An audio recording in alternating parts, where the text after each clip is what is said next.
नमस्कार प्यारे विद्यार्थियों, आप सभी 9th क्लास के विद्यार्थी ध्यान दें। अपन पढ़ रहे हैं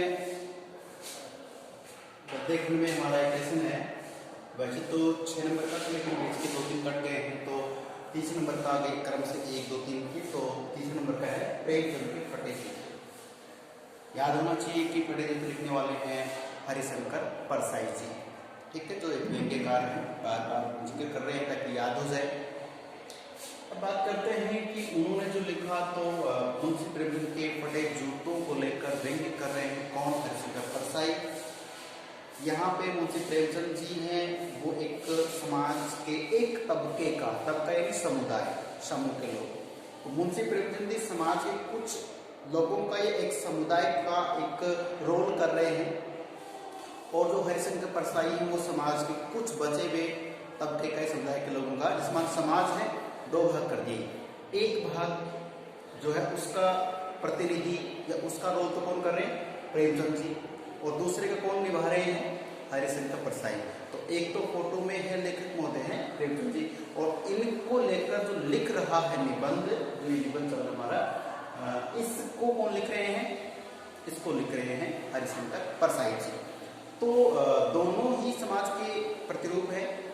ये मुंशी प्रेमचंद समाज का वो तबका है, वो प्रतिरूप है जो मध्यम परिवार में कुछ जिंदगी जीते हैं, और जैसा उनके पास संसाधन होते हैं उन्हीं संसाधनों से अपने जीवन को जीते रहते हैं।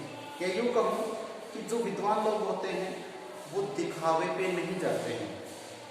ठीक है, अक्सर आपने एक चीज सुनी होगी, देखी होगी, ये बहुत एक अच्छा डायलॉग बना रखा है समाज के लोगों ने, कि जितने भी प्रोफेशन होते हैं, मजाक तो नहीं, एक हंसी मजाक की बात बता रहा हूँ आपको, कि आज समाज में कुछ लोग ये कहते हैं कि जो टीचर होते हैं, मास्टर जो लोग होते हैं, ये बड़े कंजूस होते हैं। ऐसा मैंने सुना है, हो सके किसी व्यक्ति से इसको गलत लग जाए, लेकिन ये कई बार मैंने सुना है कि टीचर लोग होते हैं वो बार्गेनिंग करते हैं, सही गलत की बात करते हैं, और पैसे खर्च करने में कंजूसी करते हैं। मैं अपने लिए मान के चल रहा हूँ।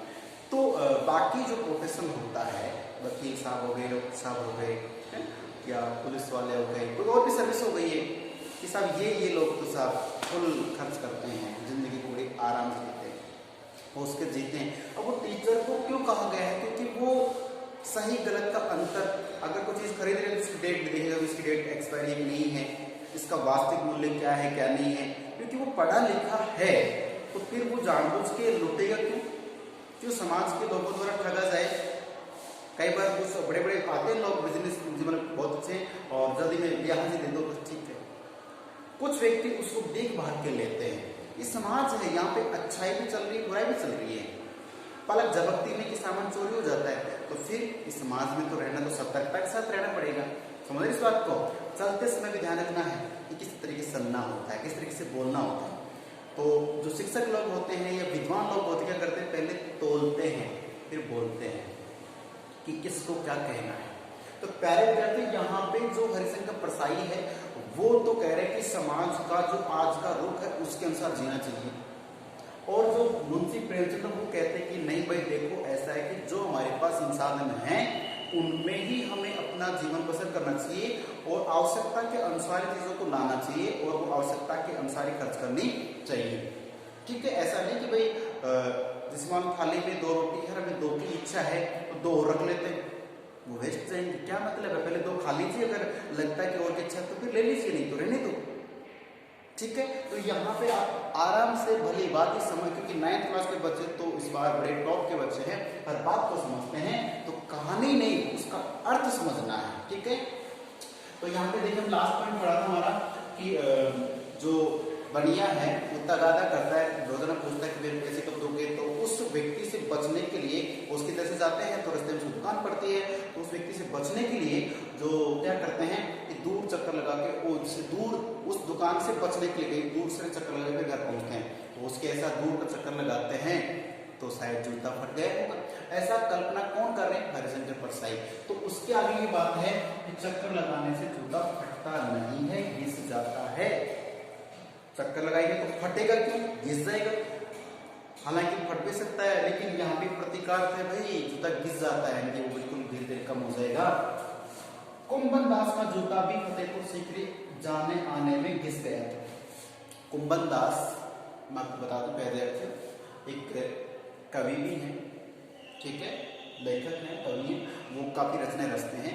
उन्होंने एक रचना रची थी और वो बताते हैं कि फतेहपुर सीकरी, जैसे मान लीजिए फतेहपुर सीकरी में उन्हें जाना और आना पड़ता है, और वो वहाँ जा रहे आ रहे हैं, जाते क्यों है वहाँ भगवान श्री कृष्ण के बारे में या किसी और के बारे में मान के चले, किसी को सेठ जी उनसे पैसे लेने जाना है तो जाना, फिर कहते अगली बार आना, फिर अगली बार आना, तो आने और जाने में उनके जूते फट गए थे, ठीक है। तो उन्होंने एक पंक्ति कही थी, क्या कही थी, आवत जात पहनिया पनहैया घिस गई, आवत जात पनहैया घिस गई, बिसर गयो परिणाम। ये ध्यान रखना है। वहां सच्चाई ये है कि कुंभनदास ने एक जो भक्ति के आधार पर कविता लिखी है कि वह भगवान के मंदिर में आ रहे हैं, जा रहे हैं, प्रार्थना कर रहे हैं, भगवान हमारी भी सुनो, मोक्ष प्राप्ति चाहिए, ये चाहिए, वो चाहिए। तो कहते हैं कि आवत जात, कि वह जाने और आने में, फिर जाते हैं, फिर आते हैं, फिर जाते हैं, फिर आते हैं, तो आने जाने में पनहैया, क्या, जूते, जूतियां होती है पनहैया, कि जूतियां घिस गई, लेकिन बिसर गयो परिणाम, कि शायद जो भगवान है उनकी दृष्टि हमारे पे नहीं पड़ी, वो हमें बिसर भूल गए हैं, जो है वो भूल गए हैं।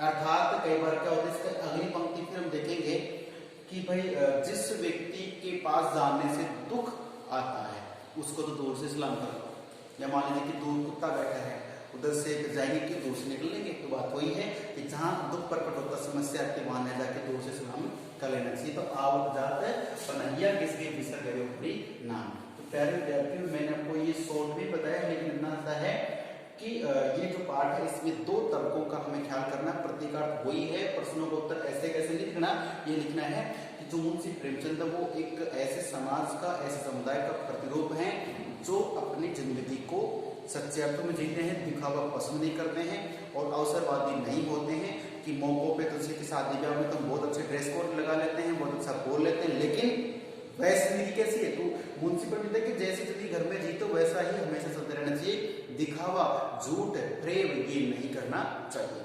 समझ रहे हैं? चलो मिलते हैं फिर अगली वीडियो में, तब तक के लिए नमस्कार, धन्यवाद।